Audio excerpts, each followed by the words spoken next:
নমস্কার বন্ধুরা, এসএস দাস কিচেনে আমি সুমিতা আজ নিয়ে এসেছি নতুন একটা রেসিপি। আজকের রেসিপি বেতুয়া শাকের চচ্চড়ি। এই বেতুয়া শাক খাওয়া খুব ভালো, অনেকেই বেতুয়া শাক খেতে চান না একটু কষা বলে। বেতুয়া শাক এইভাবে রান্না করলে খুব একটা কষা লাগে না, বরং টেস্টিও লাগে। নিয়ে নিয়েছি 2 আঁটি বেতুয়া শাক। বেতুয়া শাকের এই গোড়ার দিকের অংশগুলো ফেলে দিয়ে পাতাগুলো আর কচি ডাঁটাগুলোকে ছোট করে কেটে নিতে হয়। এবার ওভেনে কড়া বসিয়ে পরিমাণ মতো তেল দিয়ে দিলাম 2টো কাঁচা লঙ্কা ফোড়ন। আমি এখানে কাঁচা লঙ্কা দিয়েছি, আপনারা ইচ্ছা করলে শুকনো লঙ্কাও দিতে পারেন। দিয়ে দেব ডুমো ডুমো করে কেটে রাখা আলুগুলোকে নেড়ে চেড়ে একটু ভালোভাবে ভেজে নেব। যতক্ষণ না আলুগুলো লাল হয়ে যাচ্ছে ততক্ষণ পর্যন্ত ভাজতে হবে, না হলে আলুগুলো সহজে সিদ্ধ হবে না। এবার দিয়েছি আমি ছোট ছোট করে কেটে রাখা শিম, আর দিয়ে দেবো বেগুন কিন্তু যে কোনো শাকের সাথে রান্না করলে সেই শাকের আলাদা একটা টেস্ট হয়, তাই দিয়ে দিয়েছি বেগুন। দিয়ে দিলাম পরিমাণ মতন লবণ। এবার আলু, শিম, বেগুন খুব ভালোভাবে একটু ভাজা ভাজা করে নেব। এমনভাবেই ভাজতে হবে যাতে সিদ্ধ হয়ে যায়, কেন শাকে জল দেবো না, সেহেতু সবজিগুলো সিদ্ধ হতে দেরি হবে। তাই একটু ভাজা ভাজা করে নিলে বা একটু নরম হয়ে গেলে খুব তাড়াতাড়ি সিদ্ধ হয়ে যাবে। দিয়ে দিলাম কড়াইশুঁটি। এখন শীতকাল, যে কোনো সবজিতে কড়াইশুঁটি একটু না দিলে ভালো লাগে না।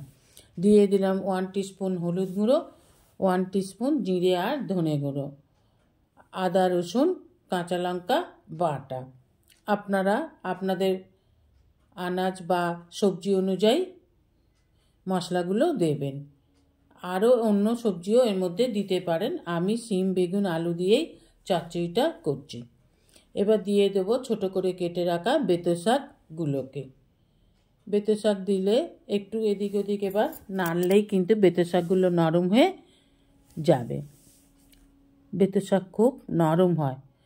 এবার ভালোভাবে একটু নাড়াচাড়া করে সবজিগুলোর সাথে মিশিয়ে দিতে হবে। বেতো শাক খুব নরম, একটু নাড়াচাড়া করলেই দেখুন এগুলো সবজির সাথে মিশে যাবে। ভালোভাবে শাকগুলোর সাথে আনাজটাকে মিশিয়ে দেব। এবার দিয়ে দেব রুই মাছের মাথা। আমি এখানে রুই মাছের মাথা দিয়ে করছি, আপনারা ইচ্ছা করলে যে কোনো মাছের মাথা দিয়েই করতে পারেন। দিয়ে দিলাম ঢাকা 2-3 মিনিটের জন্য। 2-3 মিনিট পর দেখুন শাক দিয়ে যথেষ্ট পরিমাণে জল রিলিজ হয়েছে, আনাজগুলো সিদ্ধ হয়ে গেছে, বেশ একটা মাখা মাখা হয়ে এসেছে। এবার ভালো করে নেড়ে দেবো। আনাজ সিদ্ধ হয়েছে নাকি দেখে নিন, আলু সিদ্ধ হয়েছে নাকি, মাছের মাথাও সিদ্ধ হয়ে গেছে, আর অল্প অল্প একটু জলীয় ভাব আছে, এই জল ভাবটাকে শুকিয়ে নিতে হবে। এবার দিয়ে দেবো 1 টিস্পুন চিনি। যে কোনো শাকে একটু চিনি দিলে শাকটা খেতে কিন্তু খুব ভালো হয়, তাই দিয়ে দিলাম 1 টিস্পুনের মতন চিনি। দিয়ে খুব ভালোভাবে সমস্ত উপকরণের সাথে চিনিটাকে মিশিয়ে একটু ঘাঁটা করে নিলাম। দেখুন একেবারে মাখা মাখা হয়ে গেছে। এবার নামিয়ে নিলেই তৈরি বেতো শাকের চচ্চড়ি। গরম গরম ভাতের সাথে খেতে খুব ভালো লাগে। এছাড়া কিন্তু আপনি রুটির সাথেও খেতে পারেন, খুব সুস্বাদু হয়। রেসিপিটা ভালো লাগলে অবশ্যই একটা লাইক, কমেন্ট, সাবস্ক্রাইব করার অনুরোধ রইল।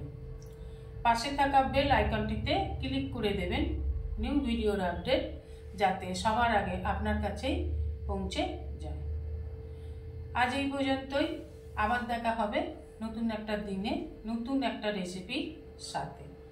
সঙ্গে থাকবেন, ভালো থাকবেন, সুস্থ থাকবেন। নমস্কার।